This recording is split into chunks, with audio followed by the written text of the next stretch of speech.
नमस्कार दोस्तों, कैसे हो आप सभी। मैं अक्षित त्यागी। आज हम इतिहास के बारे में पढ़ेंगे। ये हमारी पहली वीडियो है, इसमें हम इतिहास को पूरा कवर करेंगे। एक एक करके आपके पास वीडियो आती रहेंगी, तो आप कृपया करके वीडियो को रेगुलर देखें और उसमें आप कुछ ना कुछ आपको समझने के लिए, सीखने के लिए मिलेगा। तो कृपया आप बने रहें हमारी वीडियो में लास्ट तक और देखें कि इतिहास क्या है। इसके बारे में हम पूरी जानकारी देखेंगे। उसके बाद नेक्स्ट वीडियो डेली प्रतिदिन आती रहेंगी और आप वीडियो को देखें। तो देखो, इतिहास का जो शाब्दिक अर्थ है इतिहास, तो इतिहास को हम बोल सकते हैं कि अतीत के बारे में कोई अध्ययन हो, उसको हम इतिहास बोलते हैं। तो इतिहास हम बोल सकते हैं कि अतीत के अध्ययन को, अतीत के अध्ययन को इतिहास बोल सकते हैं। इतिहास शब्द का जो सर्वप्रथम उपयोग किया गया था हिस्टोरिका नामक पुस्तक में किया गया था। हिस्टोरिका नामक पुस्तक में किया गया था। हिस्ट्री शब्द का उपयोग सबसे पहले हिस्टोरिका नामक पुस्तक में किया गया था, जिसके राइटर थे हेरोडोटस। आपको पता होना चाहिए कि हेरोडोटस को जियोग्राफी का भी जनक माना जाता है और इतिहास का भी जनक माना जाता है। इन्होंने अपनी पुस्तक दी हिस्टोरिका, उस हिस्टोरिका में अपने इतिहास शब्द को सर्वप्रथम उपयोग में लाया था। तो इतिहास की अगर हम देखी जाए तो इतिहास, जिसको हम इंग्लिश में हिस्ट्री बोलते हैं, हिस्ट्री का शाब्दिक अर्थ हो सकता है अन्वेषणों से प्राप्त ज्ञान। अन्वेषणों से प्राप्त ज्ञान। कोई भी आपको प्राचीन लेख मिल गए या कोई प्राचीन शिलालेख मिल गए या कोई प्राचीन लिखित साक्ष्य कहीं से मिलते हैं और उनका हम अध्ययन कर रहे हैं, तो उसको हम बोल सकते हैं कि ये हिस्ट्री है। इस हिस्ट्री का जो उत्पत्ति है वो हिस्टोरिया से हुई है। हिस्टोरिया से, इस हिस्ट्री शब्द की जो उत्पत्ति हुई है वो हिस्टोरिया से हुई है। हिस्ट्री के बारे में एक ब्रिटेन के E.H. कार्ल नामक एक इतिहासकार हैं, उन्होंने अपने इतिहास की पुस्तक व्हाट इज हिस्ट्री में हिस्ट्री की परिभाषा देते हुए बोला है कि history is the unending dialogue between past and present. इतिहास अतीत और वर्तमान का एक अनंत संवाद है। ये इतिहास के जो इतिहासकार थे ब्रिटेन के E.H. कार्ल, उनके द्वारा इतिहास की परिभाषा दी गई थी। आगे हम देखेंगे कि इतिहास में इसको किस तरीके से वर्गीकृत किया गया है। देखो, इतिहास में दो तरीके से देख सकते हैं हम कि एक तो विश्व का इतिहास जिसको वर्ल्ड हिस्ट्री बोल सकते हैं, और एक हो जाएगा हमारा इंडियन हिस्ट्री। तो हम पढ़ेंगे इंडियन हिस्ट्री के बारे में, और इंडियन हिस्ट्री को भी 3 पार्टों में डिवाइड किया गया है। कॉमनली एक प्रागैतिहासिक काल, आदि ऐतिहासिक काल और ऐतिहासिक काल। इनको भी अलग अलग भागों में डिवाइड किया गया है। काल क्षेत्र भी इनके बटे हुए हैं कि कौन से काल में कौन सी घटना हुई थी, कौन से काल में कौन सी घटना हुई थी। वो भी हम आगे देखेंगे कि इनको तीनों को किस तरीके से वर्गीकृत किया गया है। तो बनी रही हमारी वीडियो में और हम देखते रहेंगे कि कैसे हिस्ट्री का जो वर्गीकरण किया गया है। दोस्तों, देख लीजिए कि इतिहास क्या है, इसकी जो नाम की उत्पत्ति है वो कहाँ से हुई थी, कौन इसके जनक थे। इसके बाद हम देखते हैं इतिहास का जो वर्गीकरण किया गया है वो किस प्रकार से किया गया है। तो इतिहास को 3 भागों में डिवाइड किया गया है। सबसे पहले देखेंगे प्राग ऐतिहासिक काल, आदि ऐतिहासिक काल और ऐतिहासिक काल।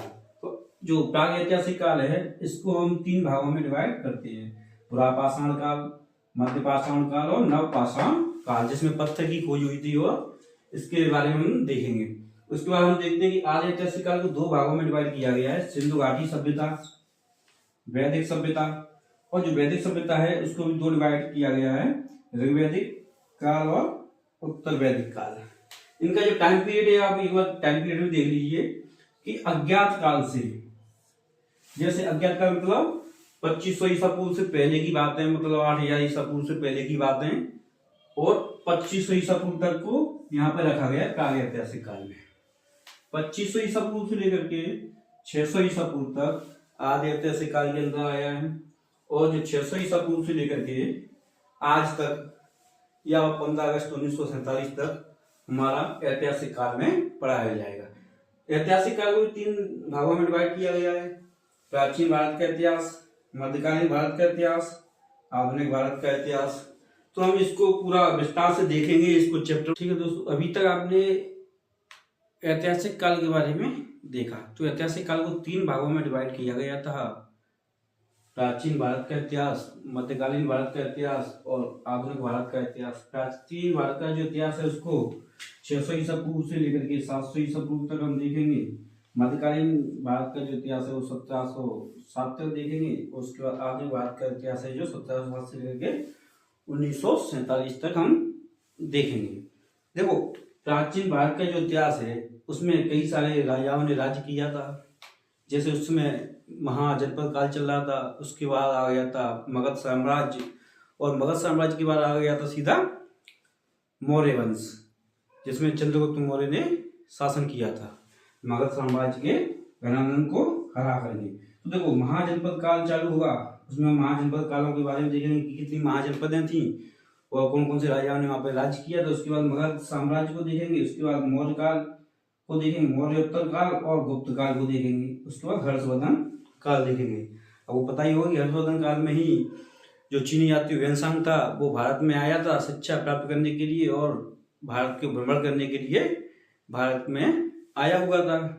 उसके बाद नेक्स्ट देखते हैं मध्यकालीन भारत का इतिहास। इसको हम 712 ईस्वी से 1707 ईस्वी तक पढ़ेंगे। तो देखो, मध्यकालीन भारत के इतिहास को 2 भागों में डिवाइड कर दिया गया था। एक आ गया था पूर्व मध्यकालीन और दूसरा हो गया था उत्तर मध्यकालीन। तो पूर्व मध्यकालीन में क्या हुआ था कि 8वीं शताब्दी से लेकर के 12वीं शताब्दी तक के बीच में जो राज्यों ने राज्य किया था या जिन शासकों ने शासन किया था तो उनके बारे में देखेंगे। उसके बाद 12वीं से लेकर के 18वीं शताब्दी तक हम देखेंगे कि किन किन लोगों ने यहाँ पे शासन किया था। तो इस समय हमारा जो भारत था वो 2-3 भागों में टूट चुका था। यहाँ पे अलग अलग तरीके के शासन हो रहे थे पहले में।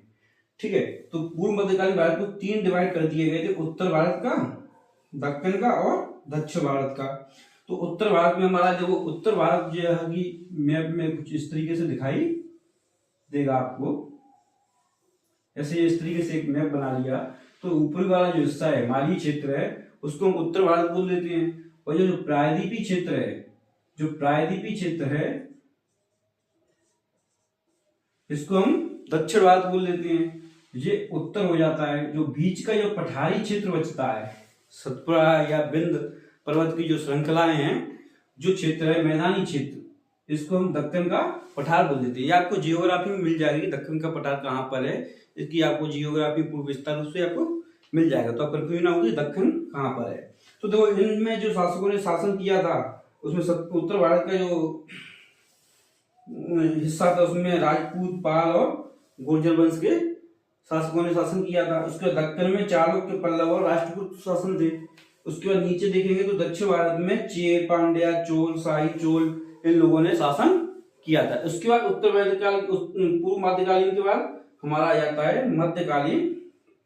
इसमें हम 3 डिवाइड करते हैं, उत्तर भारत का, दक्षिण का और दक्षिण भारत का। ये 12वीं से लेकर के 18वीं शताब्दी तक चला था। इसमें भी ऐसी दिल्ली सल्तनत हो गया, मुगल और चौहान वंशों ने शासन किया था। दक्षिण में विजयनगर और बहमनी इनकी पैरेलल में चल रहे थे। दक्षिण भारत में चीर, देवगिरी के इस तरीके से यहाँ पे देवगिरी की यादवों ने यहाँ पे शासन किया था। ये अब्दुल कलाम ने एक बहुत ही अच्छी बात कही है कि सपने वो नहीं होते जो हम सोते हुए देखते हैं, सपने वो होते हैं जो हमें सोने नहीं देते हैं। तो कुछ ना कुछ बड़ा करने के लिए, कुछ ना कुछ सीखने के लिए हमें कुछ ना कुछ तो खोना ही पड़ेगा। धन्यवाद।